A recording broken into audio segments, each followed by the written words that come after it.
pense qu'on parle pas assez des trucs chiants. Bah ouais, bah l'URSSAF, les impôts, tous ces trucs là on veut pas en entendre parler. Et moi le premier, quand je vois une vidéo sur YouTube, genre j'ai eu un contrôle fiscal, je vous en parle, j'ai à la fois envie de regarder cette vidéo et à la fois j'ai pas envie de la regarder. Parce que j'ai envie d'apprendre des trucs vu qu'on en parle pas souvent, mais à la fois j'ai pas envie de me dire oh là là, ça va m'inquiéter, ça pourrait être grave, oh, je suis pas sûr que je fais ça bien, non, j'ai pas envie. Mais je pense que c'est très très important d'en parler, vraiment. S'il y avait des infos que j'avais pu savoir avant de commencer mon entreprise, j'aurais gagné des dizaines de milliers d'euros. Enfin, en tout cas, je les aurais pas perdus bêtement. C'est pas grave, quand votre entreprise elle génère des sous et que ça commence à marcher, c'est très bien. Vous allez en perdre, c'est une chose, c'est moins bien, mais vous savez comment les refaire, vous savez l'engrenage est lancé, quoi, c'est ça que je veux dire. Donc c'est pas dramatique. Je pense quand même que ça a été dramatique dans certains cas et que ça a coulé des entreprises des fois, donc faut pas le prendre à la légère. Et aujourd'hui, on va accueillir Jean-François. Jean-François, c'est quelqu'un qui arrive à parler de ça, de tout ce côté fiscal, de ce côté création d'entreprise, la différence entre votre chiffre d'affaires, votre bénéfice. Enfin, il y a vraiment des petits automatismes à avoir et des petites choses à comprendre avant de se lancer ou à intégrer avant que votre entreprise elle commence à cartonner. Et Jean-François le fait bien de manière simple, sans vous embrouiller la tête, enfin, en tout cas je trouve, hein, vous me direz vous. Mais je trouve. Et surtout, ce monde d'internet, c'est un monde, il y a beaucoup de jeunes. Il y a la plupart qui me suivent sur cette chaîne, vous êtes jeunes. Mais quand vous discutez avec quelqu'un qui a eu des entreprises il y a plusieurs années, qui a déjà un peu pris le temps de réfléchir, qui a pris du recul sur ce qu'il a fait, les bonnes choses, les moins bonnes choses, on a souvent des discours différents, qui sont plus réfléchis, plus posés que nous. C'est pour ça que j'étais content de discuter avec lui parce que il a cette expérience-là. Et je suis sûr que ça vous est utile, sinon je le ferai pas sur cette chaîne. Si vous voulez une partie 2 avec Jean-François sur un autre sujet plus tard, n'hésitez pas à mettre un like. S'il y a plus de 200 likes sur la vidéo, on le fera avec grand plaisir. Moins de 200 likes, ça veut dire que ça vous a pas plu et on fera pas ça. Non, ça veut pas dire que ça vous a pas plu, c'est peut-être que YouTube l'aura juste pas mis en avant. Mais let's go to 200 likes. Allez, je me tais et je vous laisse avec nos questions qu'on s'échange. C'est un échange de questions entre nous pour qu'on compare un peu nos deux visions. Let's go. Alors salut Jean-François. Salut Antoine. Bienvenue dans cette vidéo YouTube et je suis content que tu sois là parce que on a un peu échangé avant et je sais que ça va être intéressant pour la chaîne YouTube. Ce que je voulais peut-être dans un premier temps c'est que tu puisses te présenter et puis moi je vais te découvrir aussi parce que peut-être que les gens pensent qu'on est amis depuis 50 ans, pas depuis 50 ans parce que moi je les ai pas, mais ils pensent peut-être qu'on se connaisse alors que non, et moi j'ai été découvrir pendant ce live, c'est ce que je voulais aussi. Donc je te laisse te présenter et puis ensuite on a préparé quelques petites questions qu'on a mis en commun et on fera ça, je pense, je te déballerai des questions et ce qu'on avait convenu, qu'on interagisse ensemble.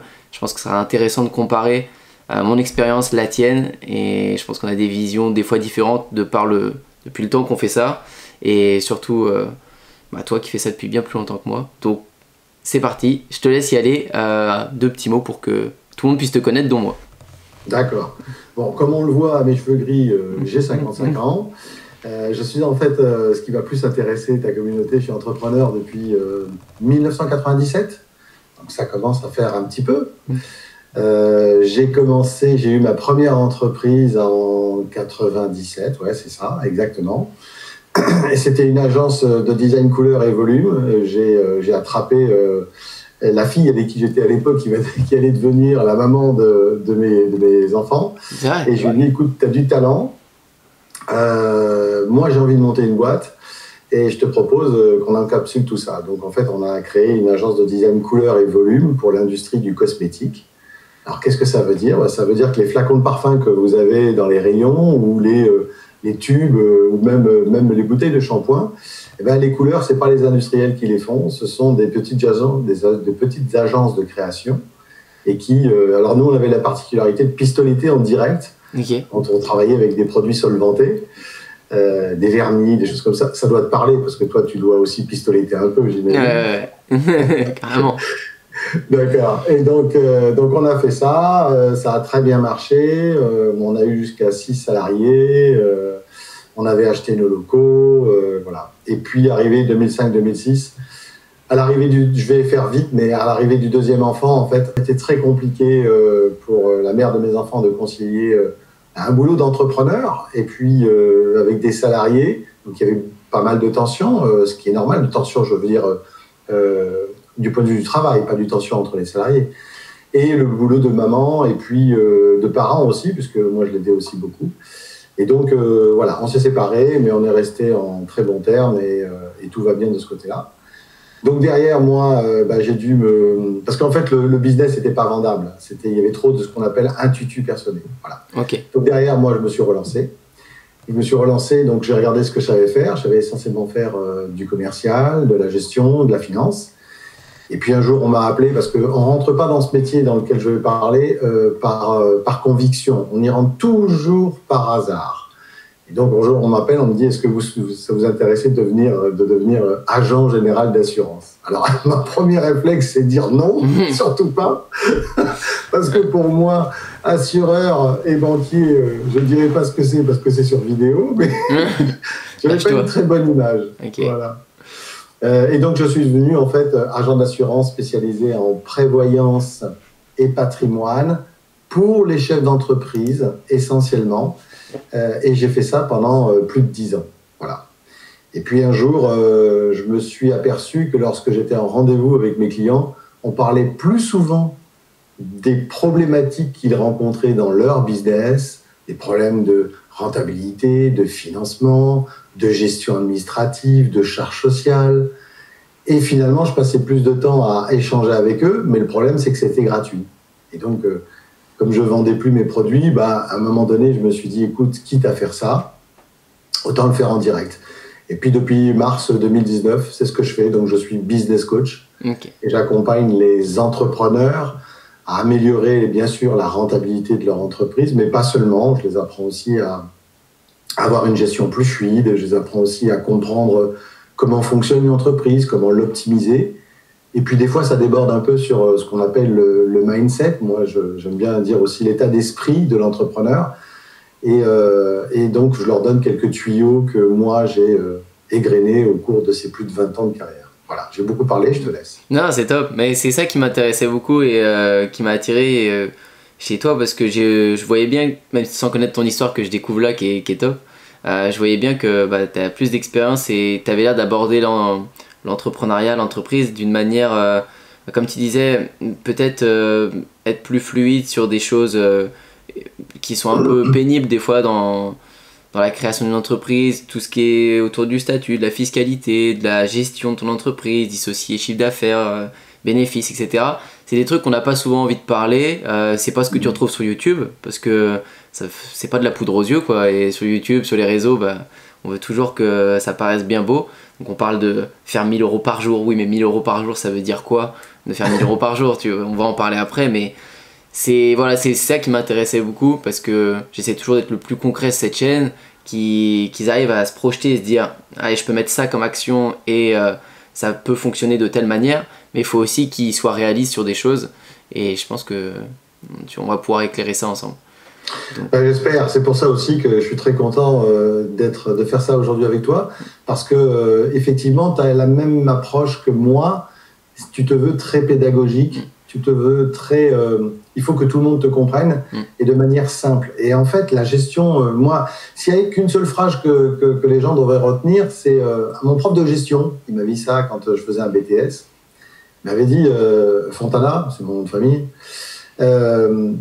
la gestion, ça n'est que du bon sens. Alors j'avais dit, mais non, mais il faut faire des grandes études, c'est compliqué. Il m'a dit, pas du tout, pas du tout. Bien gérer, c'est avoir que du bon sens. Et bien c'est exactement ce qu'on peut retrouver à la fois sur ta chaîne, quand tu parles de ça, quand tu parles de marketing, de business, en fait c'est souvent du bon sens. Ouais, c'est sûr. Et il y a des trucs que tu veux fuir aussi, même si tu as envie de le prendre avec le bon sens, tout ce qui est TVA, fiscalité, création de société, c'est des trucs que les gens fuient, tu vois. Et ils n'ont pas envie de le prendre avec le bon sens, donc il faut essayer de les pousser et de leur montrer que non, ça peut le faire, il vaut mieux le comprendre plutôt que de se prendre ce mur. Absolument. Ouais. Donc c'est parti. J'ai des questions. Alors il y a des questions qui sont plus qu'on a vues, qui sont plus pour toi. Et puis t'es mon invité, alors je vais te les poser. Et puis après il y en a, je vais débattre avec toi parce qu'on aura peut-être des avis un peu différents. Ce sera cool d'en discuter. Avec plaisir. Alors une première qu'on avait mis de côté, c'était autour du mindset. T'as dit que ça te parlait aussi, que des fois t'avais des coachings ou des accompagnements qui déviaient aussi là-dessus. Ouais. Pour toi, comment tu fais pour avoir un mindset longue durée? Comment tu fais pour que ça tienne et que au bout de 2 semaines, ta motivation elle soit pas épuisée en 2 secondes? Ouais, alors ça c'est une vraie question. La première des choses, c'est de comprendre qu'on est des humains et pas des machines. C'est-à-dire que, contrairement à ce qu'on peut voir, comme tu disais, dans certaines chaînes YouTube, pardon, tout ne va pas toujours très bien. Donc ça, déjà, il faut se dire qu'on n'est pas des machines et qu'à un moment donné, il y a des tas de choses qui vont ne pas aller. On ne va pas être livré à temps, ce qu'on va recevoir, c'est dégueulant, on va être imposé sur quelque chose qu'on n'attendait pas, bref. Des tas de choses comme ça, des commandes qui vont s'annuler, des paiements qui ne vont pas passer, la galère. Sauf que un entrepreneur, c'est quelqu'un qui, plus il prend en fait de galères dans la tête, plus comment dire, il se densifie, il résiste. En fait, il devient résilient à ça.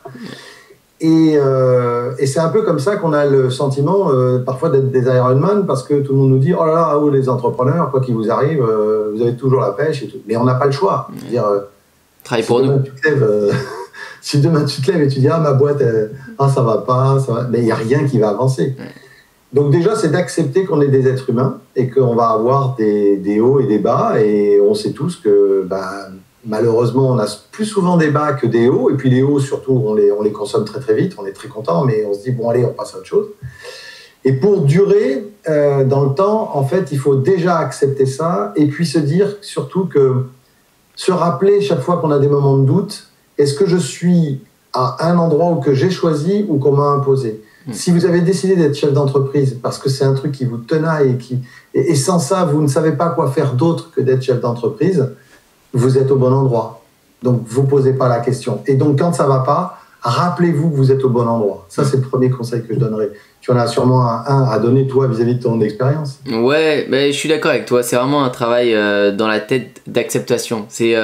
moi, quand j'ai commencé le business en ligne, j'étais pas du tout dans le bon état d'esprit. J'avais commencé juste parce que j'entendais des gens qui disaient « Allez, si tu bosses 10 heures, 12 heures par jour pendant 30 jours, tu vas pouvoir y arriver. » C'est ce que je voulais entendre. Je voulais entendre un nombre d'heures par jour, plus un nombre d'heures ou un nombre de jours. Et quand est-ce que je gagne vraiment un SMIC ou quand est-ce que je gagne ça. Et le fait d'avoir ça en tête, t'es sûr que tu te tiens une balle dans le pied. Parce que si au bout d'un mois, t'as une attente, c'est mort. Peut-être ça arrivera, peut-être ça arrivera pas, mais... Il faut accepter en fait que ça risque d'être long, comme tu disais qu'il va y avoir, tu vas te prendre des murs, il va y avoir des échecs, il va y avoir des réussites, tu t'y attendais peut-être même pas, mais ça va être tout le temps comme ça, et le fait de s'autodiscipliner, t'en auras pas trop le choix, parce qu'effectivement si tu t'y mets pas, c'est pas ton business qui a bossé pour toi tout seul. Au début t'as pas de salariés qui vont t'aider, t'as rien délégué, donc t'as pas le choix d'être toi et d'être prêt à ce que ça marche pas tout de suite. Donc c'est vraiment une préparation mentale, je trouve, et l'acceptation. Absolument. Et puis, tout comme toi, moi, je fais souvent des séances de sport. Alors, moins, parce que j'ai d'autres impératifs à côté. Mais pourquoi ? Parce que justement, ça permet d'évacuer le trop-plein de pression. T'as raison. Et de revenir à un niveau intérieur d'apaisement. Ça ne résout pas les problèmes. Quand on part faire du sport, les problèmes ne se résolvent pas d'eux-mêmes. Mais on revient apaisé et sûrement avec une clarté d'esprit beaucoup plus importante que si on fait, comme tu viens de dire, les 10 heures d'affilée. Ouais, on est d'accord. Non, on est d'accord. C'est préparation mentale et faut pas avoir des attentes trop courtes. On voit beaucoup de choses, comme on disait, de poudre aux yeux sur Internet. Donc des fois, j'ai l'impression que plus le temps passe, comparé à quand j'avais commencé, plus les gens maintenant ont encore plus de poudre aux yeux qu'avant. Parce qu'il y a beaucoup de marketing quand c'est lié à l'argent, qui est relié au Ferrari, au Rolex, tu vois, tous ces trucs-là qui peuvent faire rêver souvent les plus jeunes, mais aussi des fois les plus vieux. Et en fait, ça met une poudre aux yeux de dingue, ça. Et les gens ont des attentes qui sont presque impossibles. C'est même pas du réel de penser devenir millionnaire la semaine prochaine, à tous les coups, j'en sais rien, faut arrêter. Donc il n'y a plus de réalisme. Mais très bien, ça répond bien, je pense. Relié un peu à ça, sur cette question, c'est pour toi, comment ne pas stagner sur un business dans tes entreprises? Est-ce que ça t'est arrivé à un moment de te dire je suis sur un chiffre d'affaires, j'ai atteint un pic et j'arrive plus à en décoller, voir ça baisse, mais si je regarde c'est une ligne et ça veut pas bouger. Est-ce que tu as réussi des fois à creuser l'écart pour pas stagner? Est-ce qu'il y a des actions précises que tu mets en place? Je sais pas si tu as des petits conseils là-dessus. Si, alors c'est ce qui s'appelle aujourd'hui le plafond de verre sur Internet, on en parle beaucoup, mais on peut appeler ça un plateau, une stagnation, c'est exactement ça. C'est exactement comme un sportif qui vient de fournir un effort, à un moment donné, il y a les phases de récupération, et ce sont des phases obligatoires. Donc la première des choses que moi je conseillerais, c'est déjà de ne pas paniquer parce qu'on est sur un plateau. La deuxième des choses, là c'est le financier qui va parler, c'est de chercher à optimiser au maximum la renta des produits que l'on a, parce que on parle de plateau, on parle de quoi? De chiffre d'affaires, de développement. Si on arrive, je sais pas, à 100 000 euros par mois ou par an, peu importe, on s'en moque. Mais si on n'arrive pas à déplacer les 100 000, d'abord, au lieu de s'exciter à essayer d'aller chercher les 200 000, est-ce qu'il ne serait pas plus intelligent déjà de chercher à mieux rentabiliser les 100 000 qu'on rentre, mais les optimiser au max du max, hein, il y a toujours à gratter. Ouais. Ça, c'est le premier conseil que je donnerais. Et puis le deuxième conseil, c'est de se dire, très bien, je suis arrivé à 100 000, maintenant j'ai optimisé, donc je gagne encore mieux ma vie qu'avant. Donc mon plateau m'a servi à reprendre des forces pour réattaquer un deuxième sommet ou pour repartir. Qu'est-ce que je peux apporter en plus ou d'autre à mes clients? Pourquoi? Parce que souvent on pense souvent à aller chercher des nouveaux clients, mais on oublie que la première source la plus simple à aller chercher, c'est les clients existants. Parce qu'un client qui vous a acheté vous rachètera beaucoup plus facilement, 2 à 3 fois plus souvent qu'un nouveau client. Donc, qu'est-ce que mes clients actuels ont besoin? De quoi ont-ils besoin? Ça, c'est une des solutions. Alors, je ne dis pas que c'est exactement ça, mais c'est une des solutions. Ouais, moi, je suis d'accord avec toi. On le dit souvent et tu as 1000 fois raison, je l'ai vu tout le temps. C'est tellement plus simple de revendre à tes clients que d'en acquérir à chaque fois des nouveaux. Et moi, je me mets vraiment dans la philosophie de appuyer sur ce qui marche. Sur Internet, c'est tellement vaste. Tu lis un bouquin, tu regardes une vidéo et tout, tu peux te dire d'un côté, je vais faire du référencement sur Internet, d'un autre côté, je vais faire des vidéos YouTube, d'un autre côté, je vais faire des pubs. Et au final, tu peux te disperser et pendant 2-3 mois, faire des tâches à droite, à gauche, un tout petit peu, et tu n'auras pas avancé d'un poil. Parce que tu tiens pas vraiment une vraie stratégie et tu n'appuies surtout pas sur ce qui a marché depuis ces derniers temps pour toi. Donc si c'est vraiment les vidéos TikTok, ou si c'est YouTube, ou si c'est de faire des pubs et puis d'appeler des gens au téléphone, du trafic froid qui ne connaissent pas, qui fonctionne, tu devrais appuyer que sur ça, quoi, de redouble d'efforts là-dessus, laisse de côté le reste pour l'instant. Et moi j'ai toujours fait ça, j'ai toujours appuyé sur ce qui fonctionnait le plus. C'est radical, hein, ça marche. Après il y a des trucs qu'il faut déléguer parce que tu te noies un peu si tu le fais trop et que ça te donne trop de travail, mais c'est le plus évident pour moi. Absolument. Top. J'aurais bien fait une petite question un peu entreprise. Alors je lis en même temps parce qu'il y avait des questions sur YouTube et sur Instagram. Dans une des dernières vidéos YouTube, je leur avais demandé, on les avait repérées ensemble, et il y avait pas mal de questions sur le choix de SARL, EURL, comment faire le meilleur choix, la structure juridique. Donc on va se faire celle-ci parce qu'elle est intéressante. Il y a quand même une petite erreur dans la question et ça va être intéressant d'en débattre. Mais SARL ou EURL, comment tu ferais le meilleur choix, toi? Alors déjà, effectivement, dans le libellé de la question, il y a une petite erreur. Il faut comprendre que SARL et URL, ce sont deux entreprises qui sont construites de la même façon. Sauf que l'URL, il y en a une, il n'y a qu'un seul associé. Et la SARL, par obligation légale, on est au minimum 2 associés.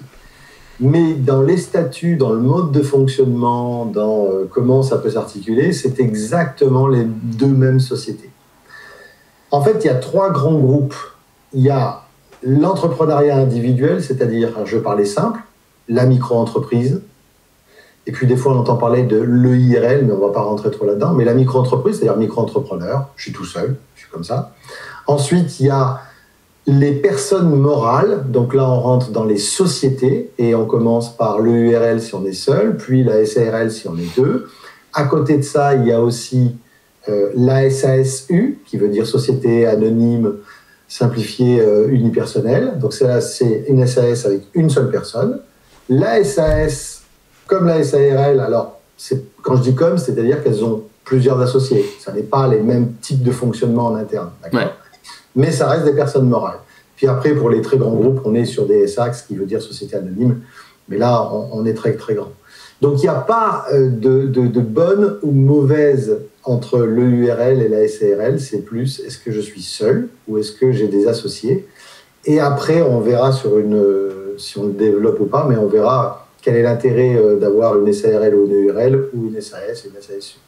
Du coup, prochaine question. On va repasser un petit peu sur le mindset parce que celle-ci était importante. C'est est-ce que ce soit maintenant ou avant, tu t'es senti seul des fois? Est-ce qu'il y a des moments où...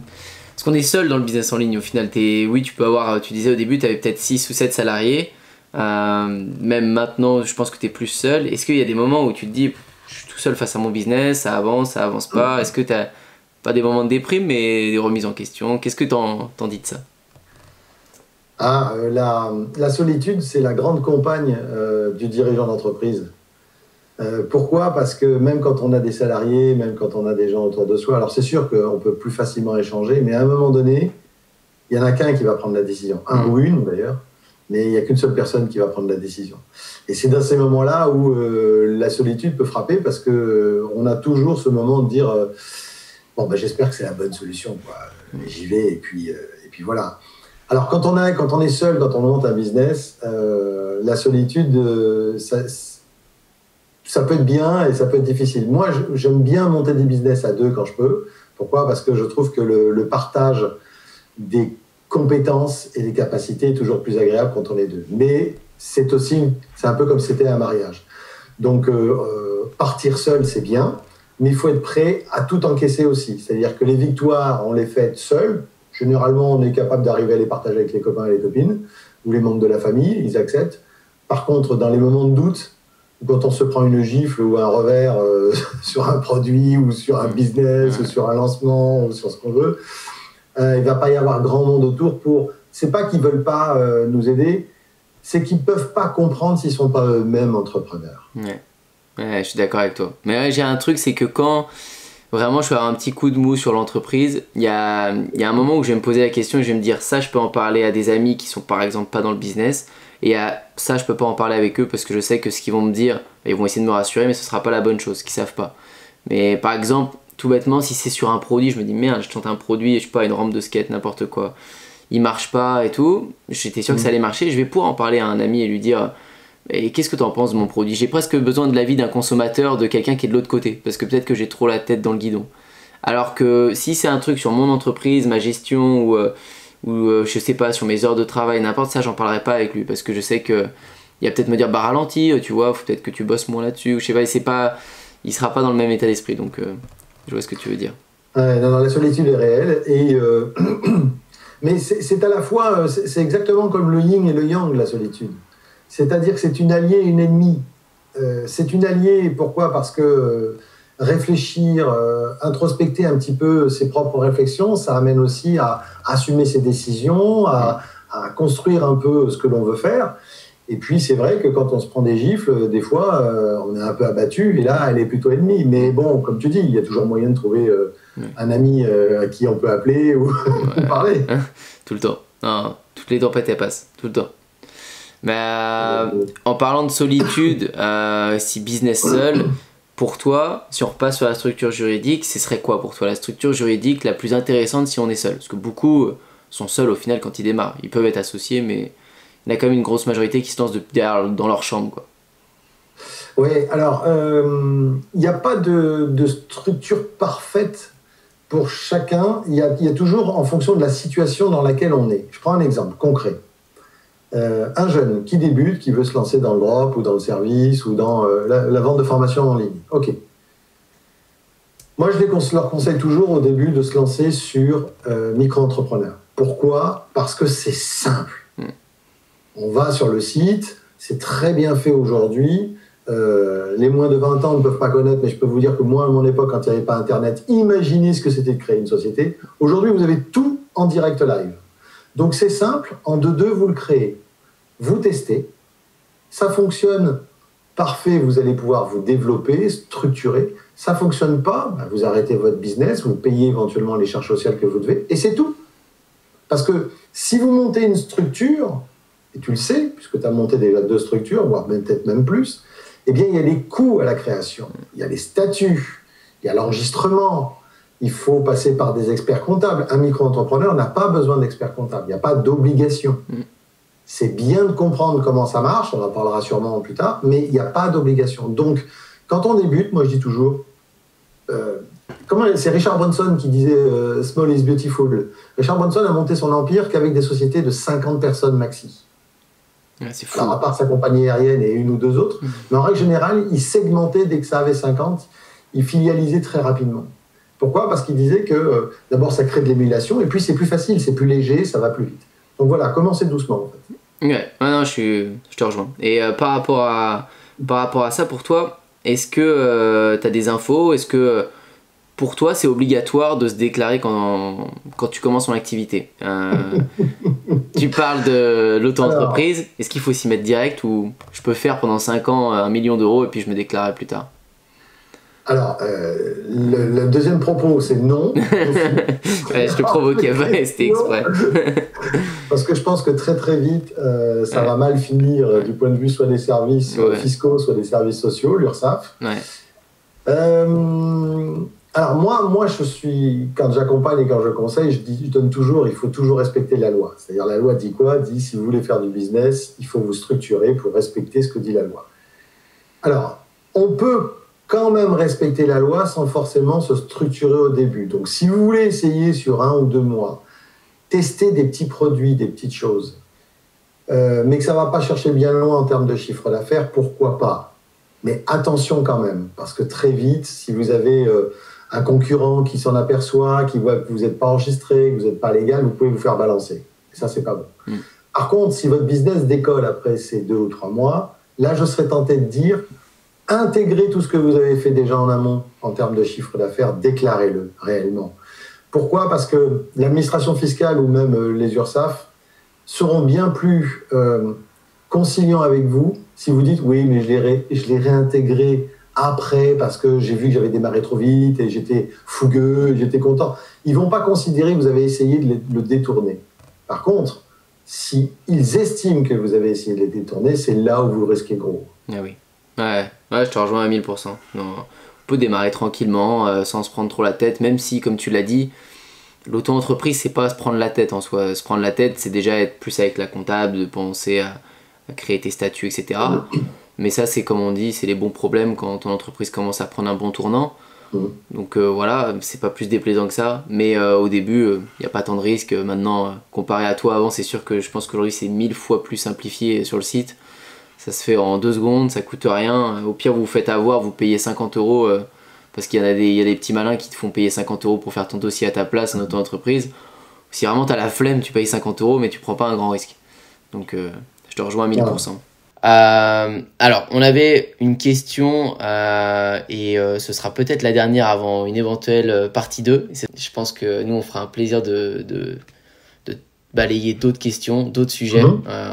Quand on aime ce domaine, on pourra en parler des heures. Je pense toi comme moi. Ah oui. Donc on en avait une qui était pas hyper simple, pas hyper bien posée, mais on va quand même essayer d'y répondre. C'était comment fixer son prix par rapport à un service qui est de haute valeur, mais destiné à un public large. Donc ce qu'on en comprend, c'est comment tu fixerais ton prix à un prix haut de gamme sur un public vaste. Donc sous-entendu, quand c'est vaste, on peut pas fixer un produit haut de gamme. Et parlons un peu de prix de produit. Alors, on va tordre le cou à cette idée reçue, pas pour être méchant, mais parce que on va prendre un exemple concret. Un large public, ok, les gens qui ont des téléphones portables, très bien. Un produit haut de gamme, Apple. Le dernier iPhone 14, 1500 boules. Ouais, c'est bon. C'est possible. C'est possible. Ouais. Donc on peut montrer, en fait, ce que j'ai voulu montrer par cet exemple, c'est qu'on peut avoir quelque chose qui s'adresse à beaucoup de personnes, ce qu'on appelle un large public. Alors, c'est un large public avec un pouvoir d'achat quand même. Ouais. Entendons-nous bien, on sait bien que tout le monde, malheureusement, ne peut pas s'acheter un iPhone 14, et je le comprends. Mais en gros, il est plus facile de s'acheter un iPhone 14 que de s'acheter une voiture. Là-dessus, on est d'accord. Donc, le public est plus important pour l'iPhone 14. Et on peut quand même vendre quelque chose de cher. Pourquoi? Parce que ça va dépendre de la valeur ajoutée que votre service ou que le produit va apporter à vos clients. Si quand le client il achète votre produit et votre service, il perçoit ou il voit tout de suite que vous lui apportez énormément de choses, soit en qualité. Bon, l'iPhone 14, ça apporte des services, ça apporte. On a aussi un plaisir à l'avoir. C'est beau, c'est bien designé. Enfin bon, moi, je suis consommateur Apple aussi, donc je suis picousé. Mais je veux dire, on aime ça. Et puis on aime aussi l'ergonomie aussi, la manière dont on bouge à l'intérieur. Si votre produit, je sais pas ce que vous pourriez vendre, mais apporte, je sais pas, imaginons que toi tu pourrais faire des rampes très spécifiques, très résistantes pour des types qui font du ride très particulier. Si il s'avère qu'ils ont vraiment envie d'avoir ton produit parce que c'est un produit top du marché, ils seront prêts à payer plus cher que la concurrence. Ouais. Donc en fait, tout dépend ce que vous allez apporter comme valeur. Ouais. On est d'accord. Est-ce que, je pense qu'on pourrait finir là-dessus en comparant nos idées sur comment fixer un prix. C'est vrai qu'il y en a qui ont une boutique, ils vont vendre, je sais pas, une marque de vêtements, des bijoux, ils se disent toujours, je fais combien de marge? Est-ce que je fais x2? Est-ce que je fais x3? Est-ce que je fais x10? Moi, c'est vrai que je viens du monde de la publicité en ligne et des réseaux. Donc, pour moi, il y a que deux facteurs. C'est soit ton trafic qui vient de l'organique, donc tu payes pas ton trafic. Et dans ce cas-là, tu peux faire des petites marges. Tu peux faire x2, tu peux l'acheter 10 €, le vendre 20. Si ça te coûte 0 de faire une vente, tu t'en sortiras avec tes taxes derrière. Mais si ton coût d'acquisition pour vendre une petite bague ou un petit bijou à 20 €, c'est déjà 12 ou 13 €, bah oui, là, ça va être plus compliqué. Donc, fais une marge plutôt de 3, de 4, de 5. Souvent, quand tu fais de la pub, faut monter tes marges. Toi, est-ce que, avant, dans ta première entreprise, est-ce que tu as appliqué quelque chose de précis sur tes marges? Est-ce que tu as d'autres choses? Oui, bien sûr. La première des choses, c'est de se dire, est-ce qu'il y a des gens qui sont capables d'acheter mon produit à tel prix? Donc déjà, c'est se poser la première question. Où je me situe par rapport à ce que j'offre dans la gamme de prix. Tu regardes beaucoup la concurrence. Est-ce que tu vas regarder toute la concurrence pour essayer de te baser et te dire je me mets là? Si vous apportez un produit qui est quasiment spécifique et unique, vous pouvez presque déterminer votre propre prix. Ouais, c'est ça. C'est la même chose pour les services, c'est la même chose pour les formations. Si vous êtes sur un métier ultra niché et qui a très très peu. Si en revanche vous êtes sur un secteur où il y a énormément de concurrence, je pense qu'il est bien de regarder ce qui se fait pour comprendre à quel niveau on peut se situer. C'est-à-dire, en gros, est-ce que ça vaut le coup que je lance ce produit? Perdre du fric, donc je vois pas l'intérêt. Donc la première des choses, c'est de se situer là-dessus. Et puis comment savoir à quel prix il faut vendre? Déjà, il y a si vous faites du dropshipping, la première des choses, c'est combien ça vous coûte à l'achat. Déjà, c'est couillon, mais c'est comme ça. Et ensuite, derrière, qu'est-ce que j'ai comme charge fixe tous les mois? Alors, charge fixe, c'est pas un gros mot. Hein. Alors, les micro-entrepreneurs, ça, il faut pas qu'ils écoutent parce qu'en fait, ils ont pas de charge. D'accord? On en reviendra une autre fois. J'espère qu'il y aura 300 likes. Hein. Mais on expliquera pourquoi ils sont pas impactés par ça. Mais quand on a une boîte, en fait, on est impacté par ce qu'on appelle les charges fixes. C'est quoi? C'est le salaire, c'est les charges, c'est le loyer, c'est la box internet, c'est le téléphone qu'on a peut-être pris, et ainsi de suite. Tout ça, ça fait des charges fixes. Mais en fait, il faut le mettre aussi, le rajouter au prix de revient. Alors, il faut le diviser par, je sais pas, peut-être par une centaine de produits pour voir ce que ça fait. Mais c'est se dire, je ne peux pas proposer un prix de vente inférieur à mon prix d'achat plus mes charges fixes. Parce que sinon, ça sert à rien, je vais perdre de l'argent. Je veux pas aller trop dans le détail, je veux pas trop noyer, mais... Non, mais c'était bien, c'était pour... cette dernière, je pense que c'est important. Moi, c'est une question qui me revient souvent. Les gens savent pas sur quoi tabler, et puis ils ont un peu l'impression d'être des imposteurs s'ils proposent un prix trop élevé. Il y a que quand vous revendez des marques ou si vous vous associez, je sais pas, moi je vendrais des marques comme Rip Curl, Quicksilver. Si je suis revendeur, ils vont me dire Antoine, tu peux pas vendre à plus de 80 €. Tous nos enseignes en France vendent pas à plus de 80, tu vends pas à 82, tu vends pas à 78, tu vends à 80. Là oui, mais quand c'est vos produits, quand c'est votre marque, voilà, vous pouvez très bien être dans un marché où il y a 10 000 concurrents, mais votre produit il est unique. En fait, vous en avez pas de concurrents parce que personne rivalise avec votre produit, c'est ce que tu disais. Donc vous installez. Ouais, et puis qu'ils s'enlèvent de la tête, mais si je vends tel produit à tel prix, quelque part, je vais les avoir. Pour pas être vulgaire, j'allais employer un autre mot, mais je me suis rappelé qu'on était filmé.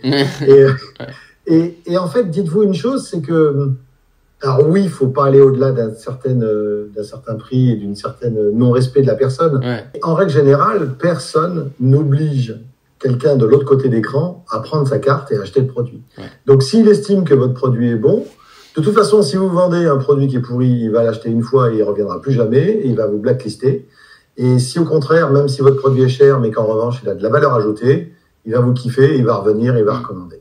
Ouais, on n'a aucun intérêt à avoir un mauvais rapport qualité-prix parce que, comme tu l'as dit tout à l'heure, le plus facile c'est de revendre à nos clients. Donc on a tout intérêt de fidéliser et de séduire notre client pour que ce soit le plus simple après et revendre nos nouvelles collections, nos nouvelles offres. Donc non, c'est clair, c'est clair. C'est aussi une façon de voir à long terme. Ouais. Ne voyez pas à court terme. Ouais.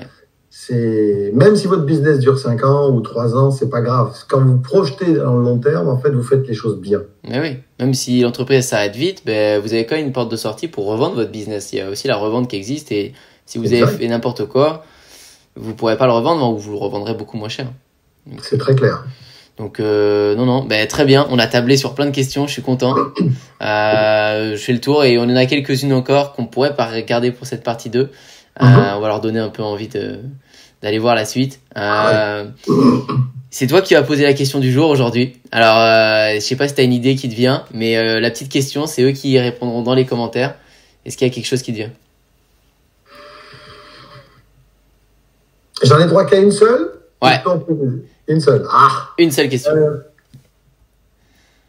Alors, je vais m'adresser aux personnes qui ne sont pas encore chefs d'entreprise. Ok. Et je leur demanderai qu'est-ce qui vous empêche aujourd'hui, dites-le nous, de monter votre propre business. Qu'est-ce qui vous freine? Top. Eh ben, répondez à ça dans les commentaires.